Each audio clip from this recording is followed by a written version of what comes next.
Lettre aux Hébreux, on est dans Hébreux chapitre 13, 3 messages, mais je vous avoue que quand je regardais pour terminer la série, on devrait terminer au mois de mars, j'avais un petit pincement au cœur et je me suis dit je devrais peut-être ralentir parce qu'il y a tellement de stock merveilleux dans la lettre aux Hébreux. Puis après 12 chapitres où l'auteur nous parle des merveilles de Christ, de la perfection de Christ, de sa suprématie, de sa supériorité. L'auteur veut atterrir l'avion, puis il atterrit pour chacun d'entre nous. Je crois que dans Hébreux 13, chacun d'entre nous pourrait commencer l'année 2018 en prière et dire pour les prochains mois de l'année, qu'est-ce que tu veux, Seigneur, qui soit transformé dans ma vie?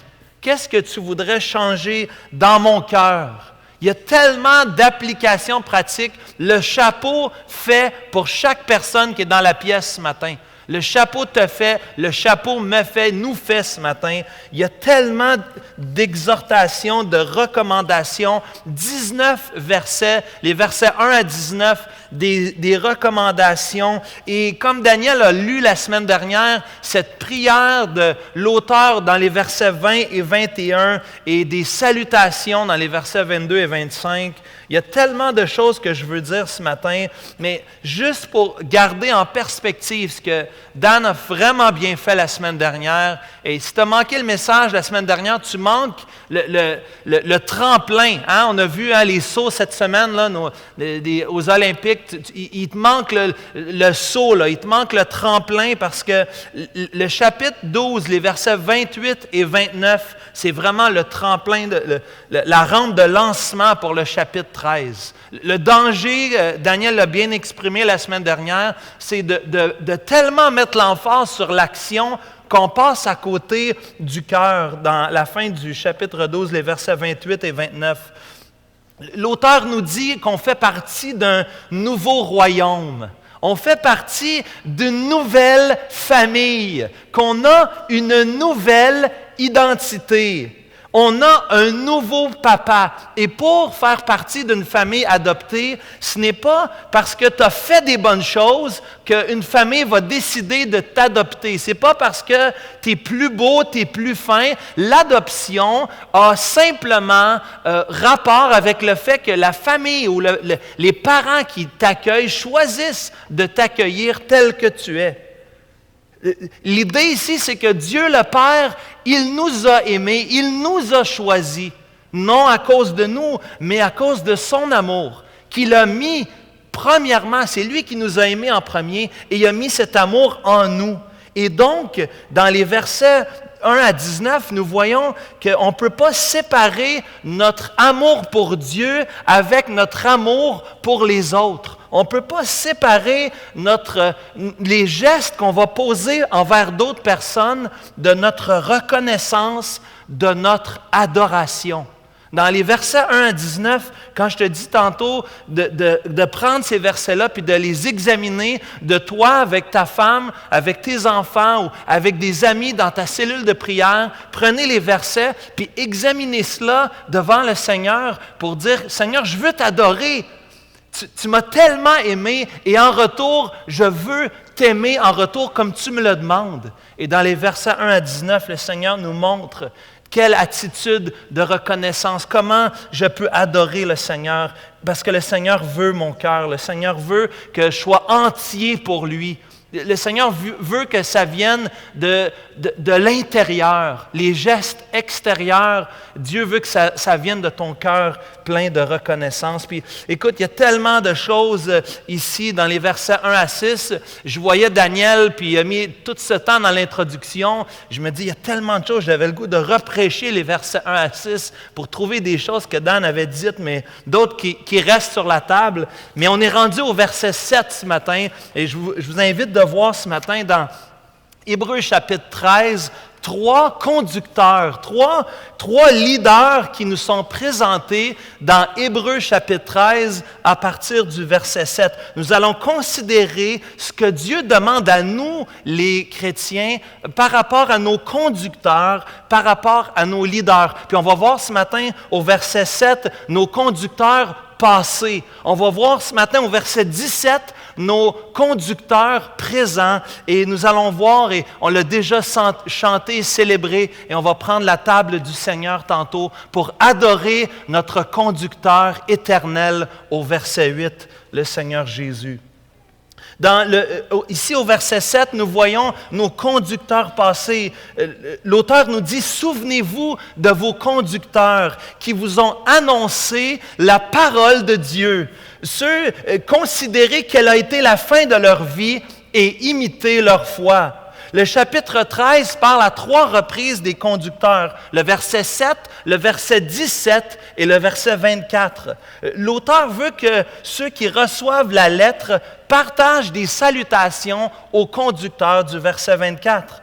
Et ce matin, on veut surtout voir les versets 7, 17, où au verset 7, on voit les conducteurs passés, les conducteurs qui ont terminé la course que nous avons déjà vue dans Hébreux chapitre 12, les versets 1 à 3. Les conducteurs qui ont couru la course et qui ont complété le parcours que le Seigneur Jésus avait laissé devant eux. Non seulement on a au chapitre 11, rappelez-vous, le temple de la renommée de la foi, nous avons ce chapitre qui donne toutes sortes d'exemples dans l'Ancien Testament d'hommes et de femmes qui ont aimé le Seigneur et qui l'ont suivi par la foi malgré les difficultés qu'ils ont pu vivre. Mais l'auteur continue au chapitre 12 en disant, puisqu'on est environné d'une si grande nuée de témoins, courons avec persévérance dans la carrière qui nous est ouverte. Et ici, au chapitre 13, au verset 7, vous voyez ceux qui ont couru la course, ceux qui ont déjà terminé la course. L'excellent commentateur F.F. Bruce dit ici que nous avons les modèles vivants que nous avons vus de notre vivant. Des modèles vivants que nous avons vus de notre vivant, nos conducteurs passés. Et l'auteur nous donne 3 verbes. Si tu as ta Bible ce matin, qu'elle soit électronique ou non, tu peux surligner ici 3 verbes au chapitre 7 qui vont t'aider à savoir ce que Dieu te demande par rapport à tes conducteurs passés. Dieu te demande premièrement de te souvenir.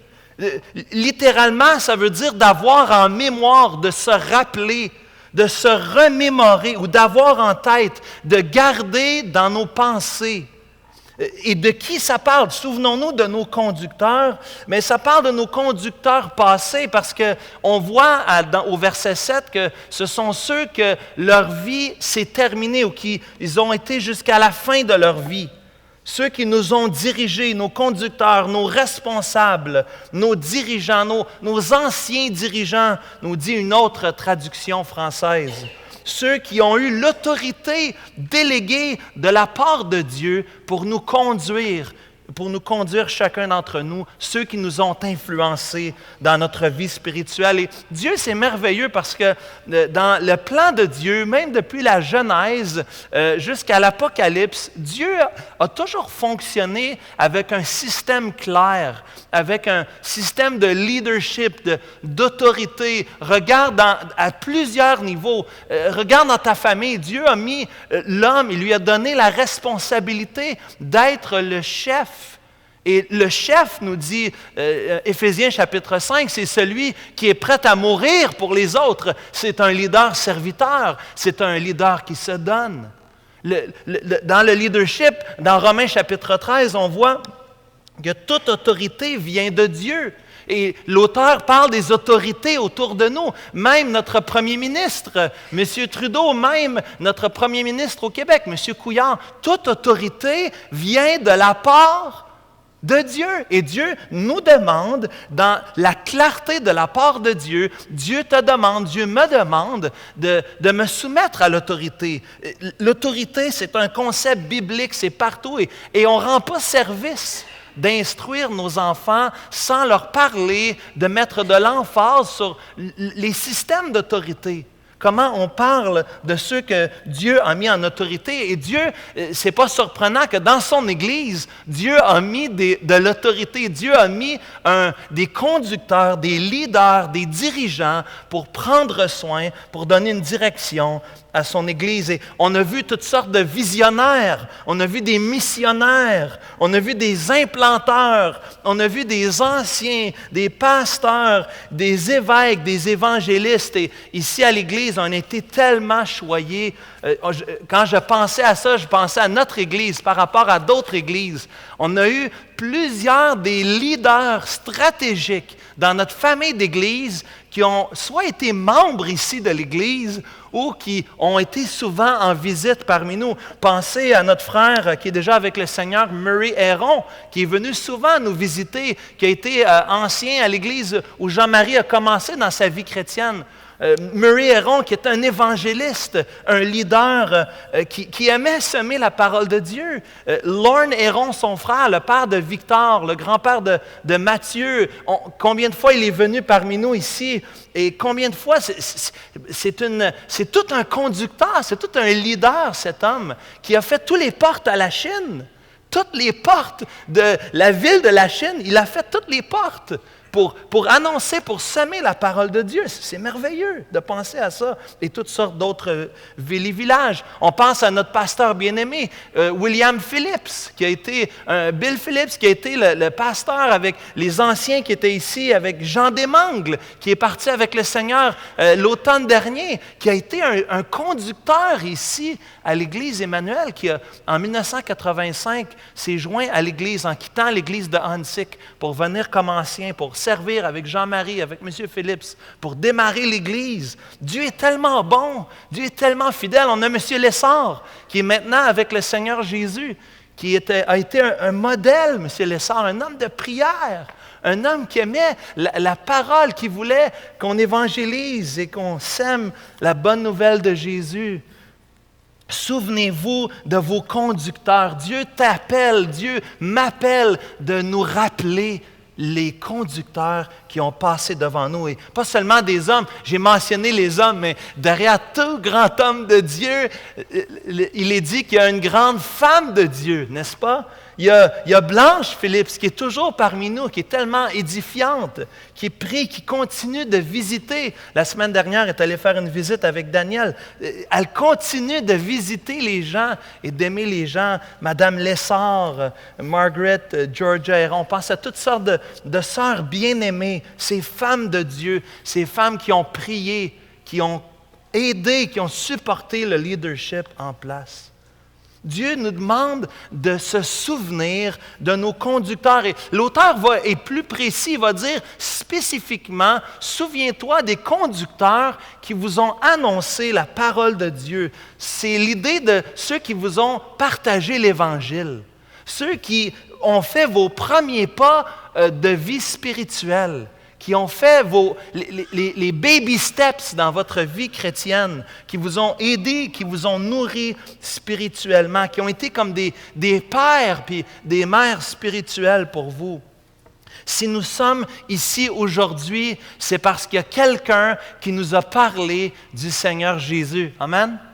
Si on est ici aujourd'hui, il y a quelqu'un qui a osé ouvrir la bouche à l'université, à l'ETS, qui a osé, Stéphane Fontaine, ouvrir la bouche, puis parler du Seigneur. Puis Pierre-Olivier et Alexandra sont là aujourd'hui parce que quelqu'un a choisi dans son temps libre, dans sa classe, là, sur l'heure du dîner, de parler du Seigneur Jésus. Il y a plein d'exemples ici comme ça. Pensez à celui ou celle qui vous a conduit au Seigneur. Pensez à celui ou celle qui ont été un conducteur dans votre vie spirituelle, qui ont été un modèle dans votre vie. Moi, évidemment, je répète les mêmes histoires, mais dans ma famille, en 1949, il y a quelqu'un qui a osé payer de son argent pour acheter du temps d'antenne à la radio pour que la parole de Dieu soit prêchée dans les cantons de l'Est. Et mon arrière-grand-père au Villa Côte-Noire a entendu l'Évangile, Jean 3,16. Il s'est mis à pleurer, a commandé une Bible et s'est converti par la grâce de Dieu. 6 mois plus tard, mon grand-père Marcel, en 1949, s'est converti parce qu'il y a quelqu'un, un dirigeant, un leader, qui a ouvert la bouche et qui a parlé du Seigneur Jésus. Quelle est votre histoire ce matin? Pensez à votre histoire. Comment vous avez entendu l'Évangile? Qui a fait avec vous vos premiers pas comme disciples de Jésus? Qui ont fait de vous, qui vous ont conduit au baptême? Qui a été cette personne dans votre vie qui a osé vous parler du seul espoir que ce monde a, c'est le Seigneur Jésus? Et j'irai plus loin encore. Quelqu'un qui nous a aimés assez pour nous parler de la meilleure nouvelle qui existe sur la terre. L'auteur veut que tu te souviennes, l'auteur veut que tu ramènes ça en mémoire, pas seulement pour aller remercier la personne si la personne est en fin de vie mais toujours vivante, mais pour bénir le Seigneur. Loue le Seigneur. Remercie le Seigneur pour celui ou celle qui t'a annoncé l'Évangile. Et moi, comme plusieurs d'entre vous dans la pièce, on a entendu l'Évangile par nos parents qui ont ouvert la bouche, qui nous ont annoncé l'Évangile. On peut remercier le Seigneur pour ces personnes-là. Puis je vous invite, il y a toutes sortes de ressources qui sont disponibles pour apprendre l'histoire de nos pionniers ici au Québec, mais aussi nos pionniers dans le monde entier. Souvenez-vous de vos conducteurs. L'auteur dit deuxièmement au verset, considérez quelle a été la fin de leur vie. Non seulement tu es invité à te rappeler, mais tu es invité à regarder attentivement, nous dit le mot, à examiner, comme un artiste qui regarde un objet, une peinture, qui va scruter, qui va voir des détails. L'auteur dit, considère, regarde avec attention quelle a été la fin de leur vie. L'auteur s'adresse aux Hébreux ici. Il s'adresse à des Israélites, des Juifs convertis, qui vivaient sous la persécution de l'Église primitive. Être un chrétien, ce n'est pas comme aujourd'hui. C'était dangereux pour ta vie. Il y avait de l'oppression. Il y avait beaucoup de martyrs. Plusieurs disciples furent martyrisés. L'auteur dit, considérez quelle a été la fin de leur vie. Parce que mieux vaut la fin d'une chose que son commencement. Vous ne connaissez pas ça? C'est important. Mieux vaut la fin d'une chose que son commencement. L'auteur nous dit, regardez comment il termine la course. Regardez comment ils vont se rendre jusqu'à la fin. Leur exemple, regardez leur modèle, regardez leur sacrifice, regardez le prix qu'ils étaient prêts à payer pour l'Évangile. Regardez leur joie dans le service du Seigneur et de son Église. Nos pionniers, ceux qui ont été nos conducteurs spirituels, quand je regarde à la fin de leur vie, combien d'entre eux ont terminé leur vie avec joie d'avoir servi le Seigneur, de s'être dépensé pour le Seigneur, de s'être donné, d'avoir combattu le bon combat. Paul dit dans 2 Timothée 4, d'avoir achevé la course, d'avoir gardé la foi jusqu'à la toute fin. Avec la santé qu'ils ont eue, avec les limites, certains d'entre eux avaient été affligés de part et d'autre, dans la maladie, mais qu'ils ont persévéré jusqu'à la fin. Frères et sœurs, nous avons plusieurs exemples et l'auteur t'invite à prendre attention à la fin de la vie. Parce que la vie chrétienne, ce n'est pas seulement une profession, ce n'est pas seulement quelques semaines, quelques mois, mais c'est une vie entière donnée au Seigneur Jésus, une vie entière. Et regarde la fin de la vie de tes conducteurs. Regarde comment on peut apprendre d'eux autres, apprendre à connaître leur histoire. Et troisièmement, l'auteur dit de s'en inspirer. Troisièmement, le troisième verbe, c'est imiter la foi de ceux qui nous ont précédés. L'idée, le mot littéralement veut dire mimer la foi. faire comme eux, les imiter dans leurs bons coups, évidemment. Hein? La foi, nous est présentée dans Hébreux chapitre 1, les versets 1 à 3 au tout début. Et l'auteur revient sur cette idée de la foi. Il dit imiter leur foi, imiter leur attachement à Dieu, leur confiance en Dieu, de croire Dieu malgré les circonstances, de croire Dieu malgré les difficultés, de croire Dieu malgré les épreuves et de persévérer jusqu'à la fin. Dans Hébreux, si j'avais le temps ce matin, je lirais dans Hébreux chapitre 11, des versets 32 à 40. Nous voyons dans le temple de la renommée de la foi ceux qui ont persévéré et ceux qu'ils ont dû endurer. L'auteur nous dit imiter la foi de ceux qui ont persévéré jusqu'à la fin. Et il y a toutes sortes d'autres leaders qu'on pourrait mentionner. Après l'Église primitive, il y a eu les pères de l'Église, Irénée, Augustin, Calvin, Luther, Spurgeon, et j'en passe. Il y en a tellement qui ont passé devant nous. Un est parti cette semaine, un des plus grands hommes du 20e siècle, n'est-ce pas, la fin du 20e siècle. Vous savez qui est décédé cette semaine? Billy Graham, à l'âge de 99 ans, est décédé. Et on pourrait dire toutes sortes de choses de M. Graham. Mais M. Graham a prêché l'Évangile à, on calcule, plus de 200 millions de personnes. À des rois, à des princes, à des présidents. Et ça a été un modèle extraordinaire. Certains dans l'Église se sont convertis en entendant des messages ou un message de Billy Graham. Il y a toutes sortes de modèles. Et Dieu t'invite, comme chrétien, de te rappeler que tu es le produit du passé. Le monde aujourd'hui, ça va tellement vite. Puis c'est bon de prendre un bon vieux livre. C'est bon de prendre le temps d'aller t'asseoir avec une personne plus âgée et lui demander de te raconter les histoires. Dieu veut que tu prennes le temps, ralentis un petit peu, Considère la vie, souviens-toi, imite la foi de ceux qui t'ont précédé. Lire l'histoire des pères de l'Église, lire la manière que nous avons reçu l'Évangile aujourd'hui, imiter la foi de ceux qui nous ont précédés, c'est merveilleux. Et savez-vous quoi? On est invité à être ces modèles aussi pour la prochaine génération. On ne le sait pas à quel moment le Seigneur va revenir. On prie qu'il revienne bientôt. Maranatha, Seigneur Jésus. Mais on ne le sait pas. Et le Seigneur nous garde ici pour un temps. Le 25 février 2018, nous écrivons l'histoire de l'Évangile au Québec. Tu es invité, je suis invité à devenir, à être comme ces conducteurs qui persévèrent jusqu'à la fin, qui imitent la foi de ceux qui nous ont précédés et qui laissent comme héritage à la prochaine génération la bonne nouvelle de la parole de Dieu. Que le Seigneur nous aide, frères et sœurs, à annoncer la parole de Dieu fidèlement, à connaître Dieu pour le faire connaître à d'autres. Nous rendons grâce à Dieu pour ceux qui ont été des modèles du passé. Mais l'auteur ne s'arrête pas au verset 7. L'auteur, si on va un peu plus loin, au verset 17, l'auteur dit, oui, il y a des conducteurs au passé, mais il y a aussi des conducteurs présents.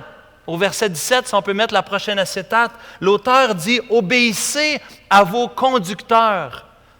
Ayez pour eux de la déférence, car ils veillent sur vos âmes, comme devant en rendre compte, qu'il en soit ainsi, afin qu'il le fasse avec joie et non en gémissant, ce qui ne vous serait d'aucun avantage. L'auteur, au verset 7, parle des conducteurs passés, mais au verset 17, l'auteur ne manque pas l'occasion pour parler des conducteurs actuels, des conducteurs présents.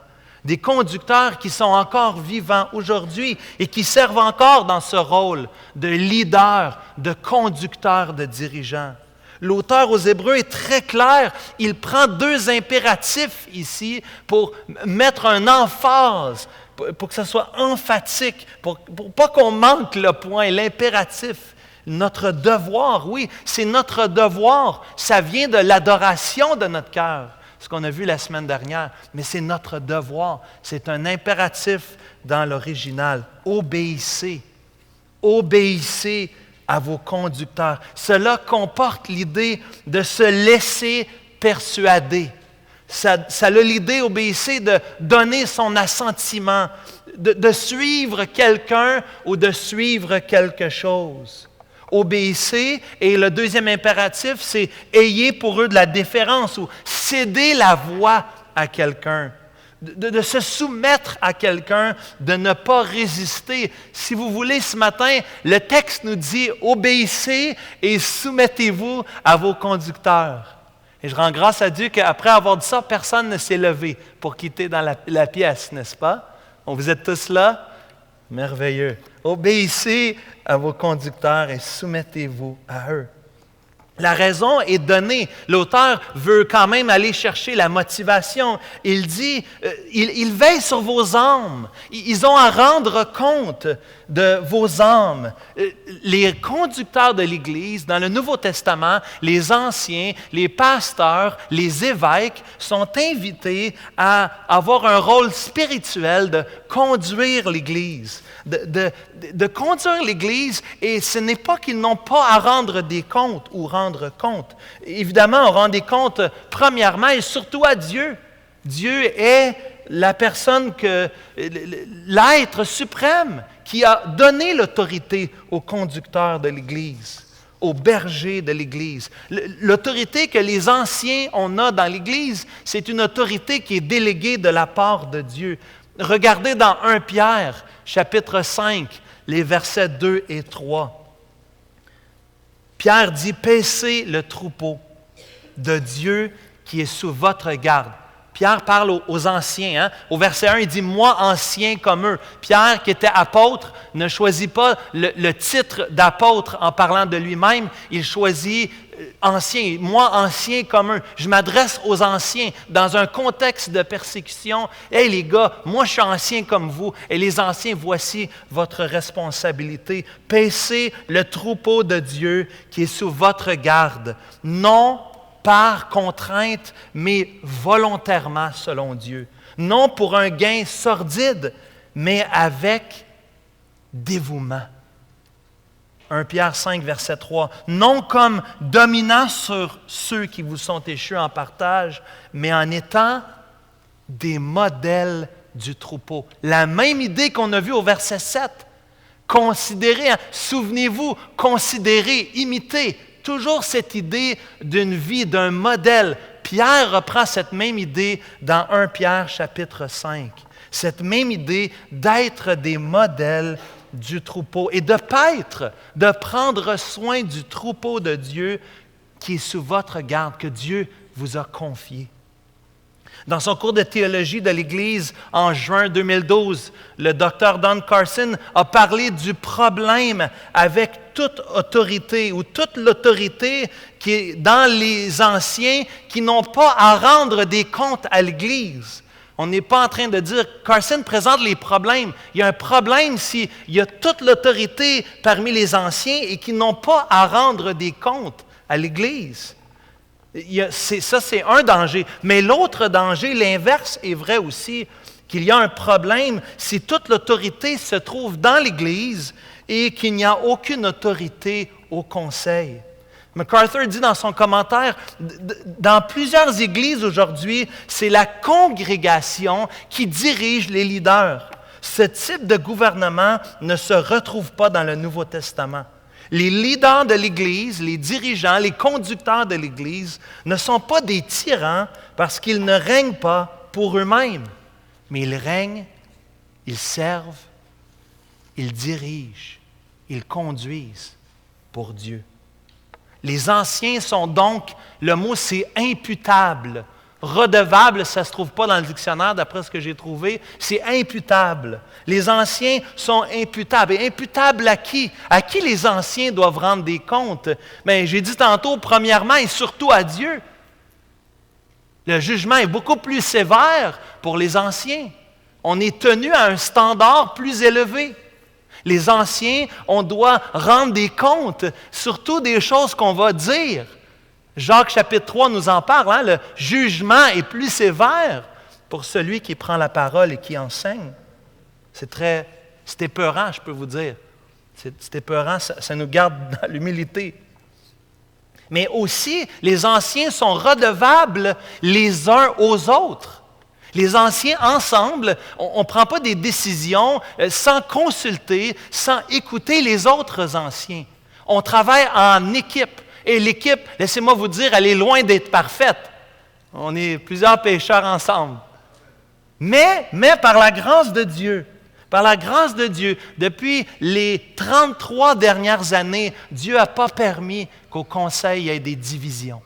Malgré des hommes différents qui ne pensent pas toujours pareil, mais qui, en prière, avec la parole de Dieu ouverte, ont cherché à faire la volonté de Dieu et à s'accorder ensemble. Et quand on n'arrivait pas à arriver à une décision ensemble, les anciens, on est venus à prier ensemble, à chercher la face de Dieu.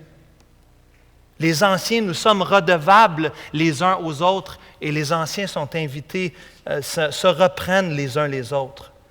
Mais aussi, nous sommes redevables, nous devons rendre des comptes aussi à l'Assemblée des membres. L'Assemblée, tous les membres sont invités, comme dans Actes chapitre 17, de suivre dans l'Église avec sa Bible ouverte et de chercher pour voir si ce qu'on leur dit, c'est exact. Paul dit, ne reçois pas d'accusation pour un ancien, si ce n'est sur le dépôt de 2 témoins, 3 témoins. On peut quand même veiller puis voir à ce que dans l'Église, même les leaders de l'Église ne vont pas s'égarer, mais Paul dit, il y a une façon de faire ça. Il y a une manière de s'y prendre. Rappelle-toi, ce sont eux que Dieu a mis en autorité. Les anciens, les pasteurs de l'Église, les évêques de l'Église.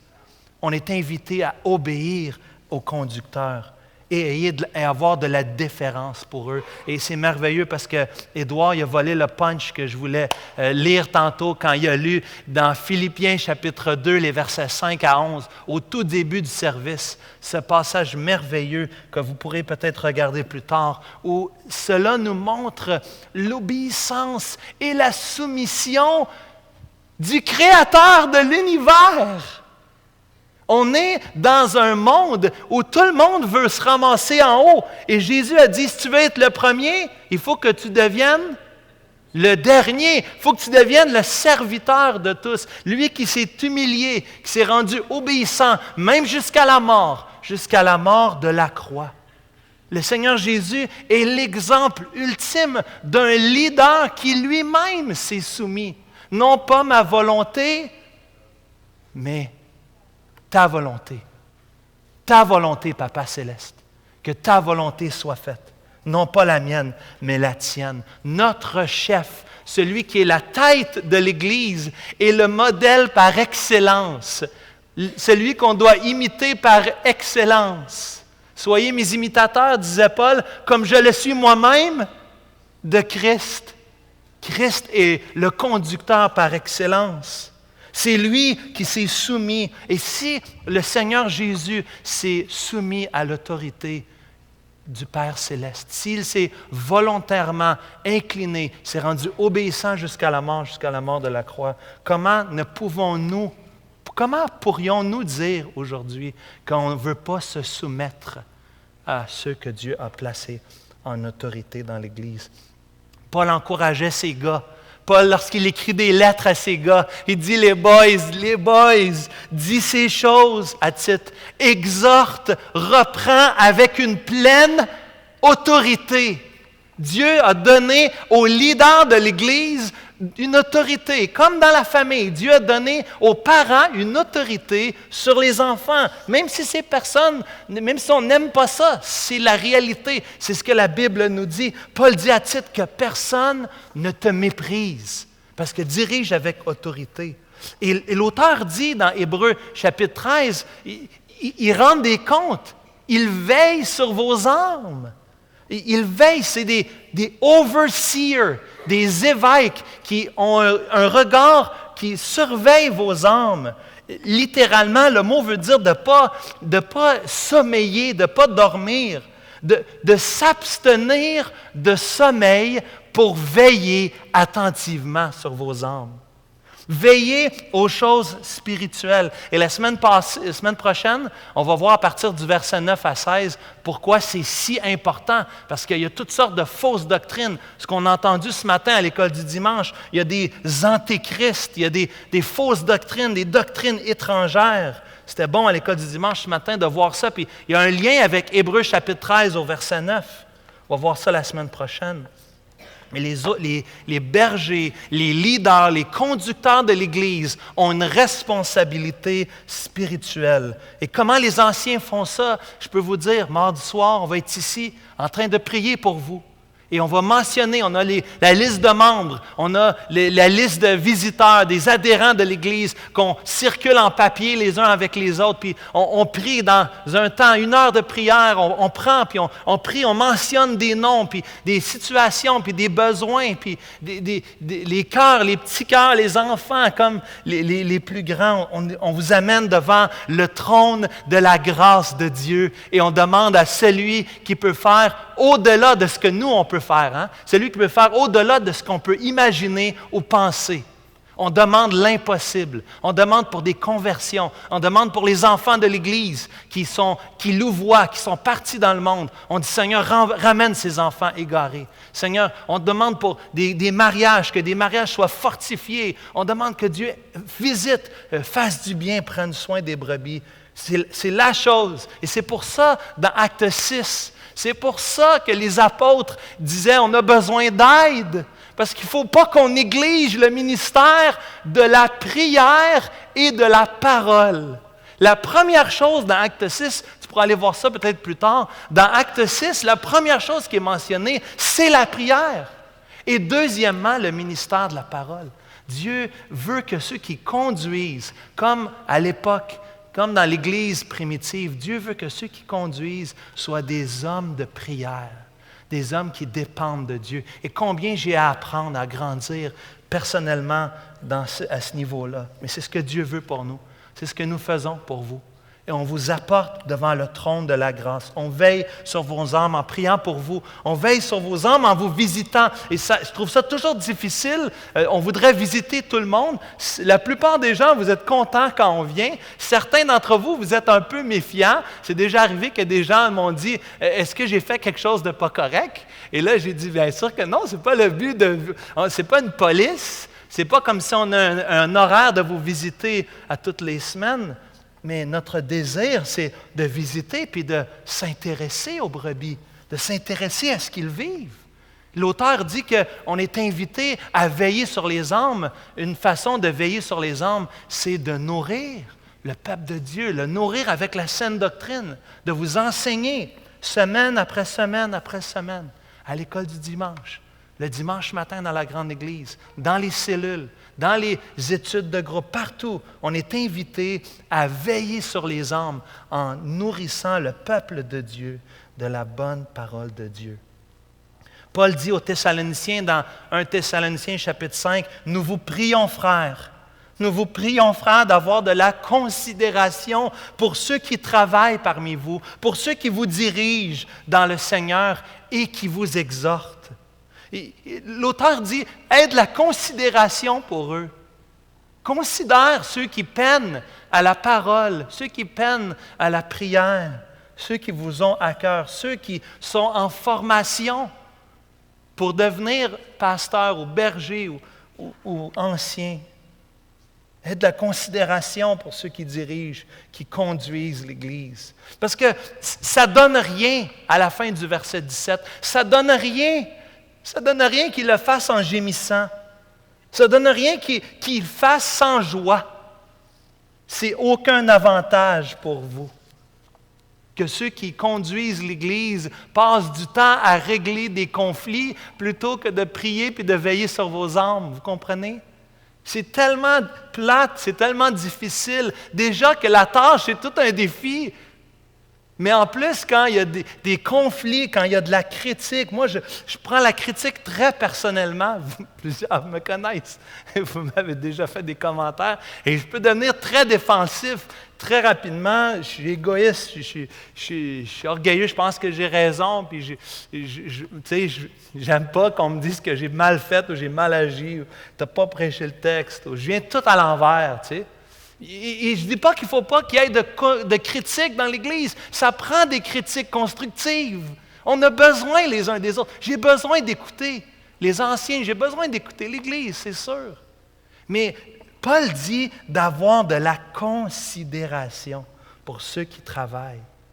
Parce que ça ne donne rien de critiquer, de toujours trouver les bébites, de toujours voir les problèmes dans l'Église et de ne pas chercher à encourager ceux qui sont en autorité, ceux qui sont en leadership. Paul, lorsqu'il parle, regardez comment Paul parle dans ses lettres. Regardez dans 2 Corinthiens, il dit, « Pour moi, je ferai très volontiers des dépenses. Je me dépenserai moi-même pour vos âmes en vous aimant davantage. Serais-je moins aimé de vous? » Jean dit, « J'ai pas plus grande joie que d'apprendre que mes enfants marchent dans la vérité. » Il n'y a pas plus grande joie dans l'Église quand nous voyons les frères et les sœurs qui grandissent dans le Seigneur, qui aiment le Seigneur de plus en plus, qui aiment leurs prochains, qui évangélisent. Paul dit aux Philippiens, il est en prison, il leur dit, « C'est pourquoi, mes bien-aimés et très chers frères et sœurs, vous qui êtes ma joie, vous êtes ma couronne, demeurez ainsi ferme dans le Seigneur. » Qui est en effet notre espérance ou notre joie ou notre couronne de gloire, il dit aux Thessaloniciens. N'est-ce pas vous aussi devant notre Seigneur Jésus lors de votre avènement? Vous êtes notre joie. Paul pouvait dire ça. L'Église, c'est notre joie et on ne veut pas que notre joie, ça devienne des gémissements. On veut que notre joie soit pleine. On veut voir l'Église qui est amoureuse du Seigneur, qui prend soin les uns des autres. Quelqu'un me disait l'autre jour, « Qu'est-ce que je peux faire dans l'Église? » J'ai dit, la chose la plus importante que tu peux faire, c'est prendre soin de quelqu'un d'autre. C'est d'aimer quelqu'un, de faire un disciple avec quelqu'un, d'amener quelqu'un avec toi, puis de l'accompagner, puis de l'aimer. Qu'est-ce que je peux faire, moi, pour mettre en pratique le verset 17, d'obéir à mes conducteurs, d'avoir de la déférence, du respect pour eux, de leur céder le passage. Frères et sœurs, que nos commentaires, nos critiques soient constructives, soient édifiantes. Cherchons pas toujours la bébite, cherchons à encourager. Allons pas juste voir quand ça va mal. Rappelez-vous quand vous étiez enfant, hein? C'est-tu plate quand la seule fois que tes parents veulent te parler, c'est pour te donner une correction? Hein? C'est-tu difficile quand la seule fois que le professeur mentionne ton nom, c'est quand tu n'as pas écouté, quand tu n'as pas fait ce que tu devais faire? C'est tellement mieux quand tes parents te disent « Hey Nicolas, je veux te dire, je suis fier de toi. Je vois que tu fais des efforts. Hein? » C'est tellement encourageant quand ton professeur dit « Hey, bravo, je vois que tu fais des progrès. Je suis encouragé. » Plutôt que de toujours voir le verre à moitié vide, pourrait-on voir le verre à moitié plein? Qu'est-ce que le Seigneur est en train de faire dans l'Église?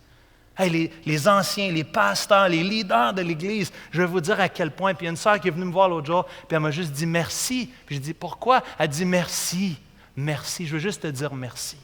Hey, ça m'a fait du bien. Ça m'a fait du bien parce que j'ai compris. Merci, merci pour merci.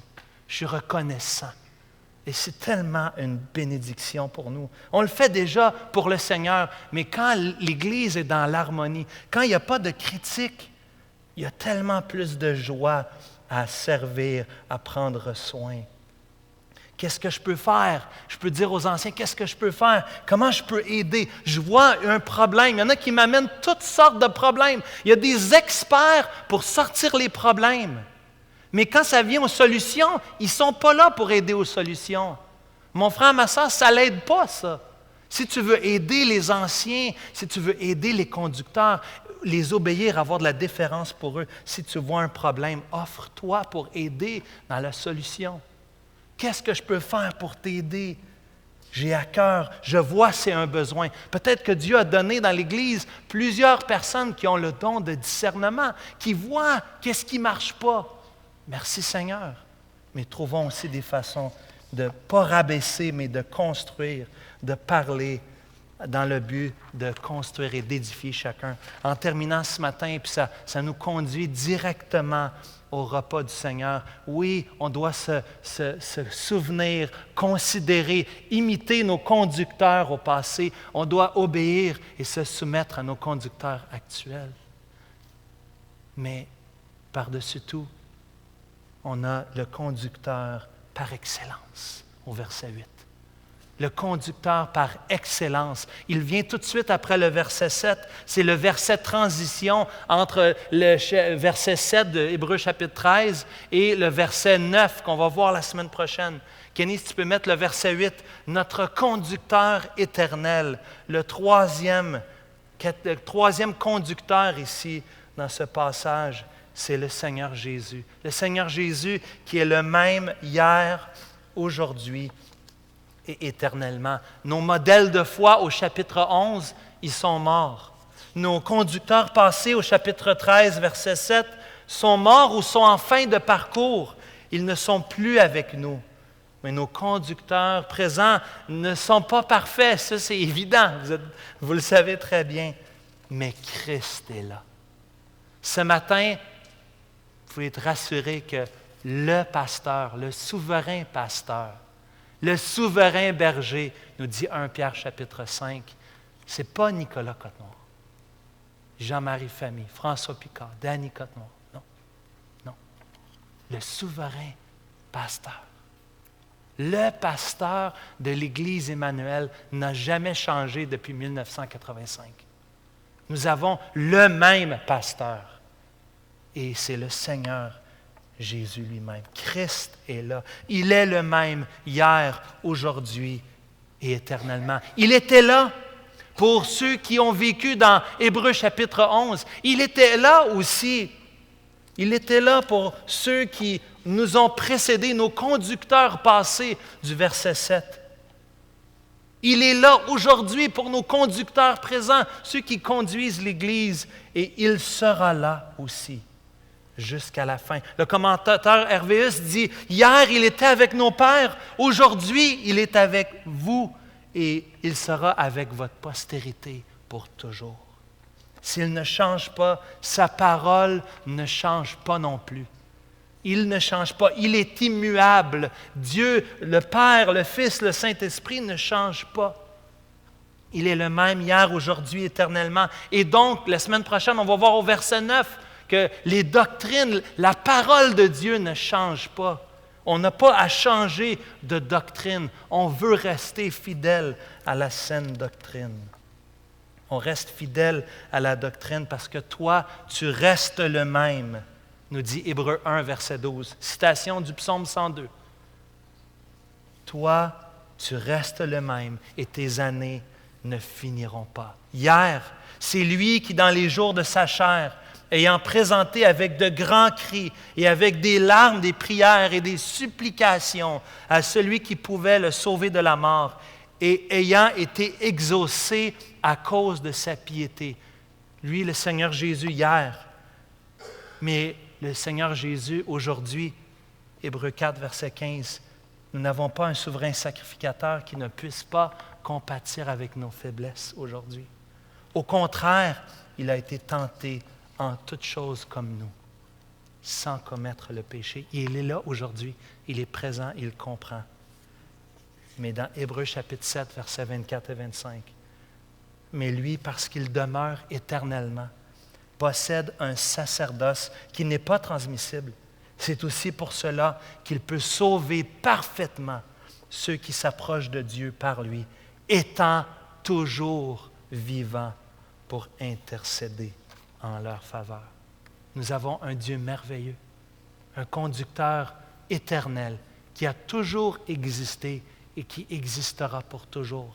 C'est lui le berger, la tête de l'Église. C'est chez lui qu'il n'y a ni changement, ni ombre de variation. C'est C'est pour ça qu'on invite l'équipe de louange de s'avancer, s'il vous plaît, pour ce cantique. Dieu fidèle, tu ne changes pas. Tu ne changes pas. Tu es notre conducteur. J'invite l'équipe pour le repas du Seigneur de s'avancer. Les placeurs, veuillez vous avancer, s'il vous plaît, parce qu'on va distribuer les éléments. Parce qu'on est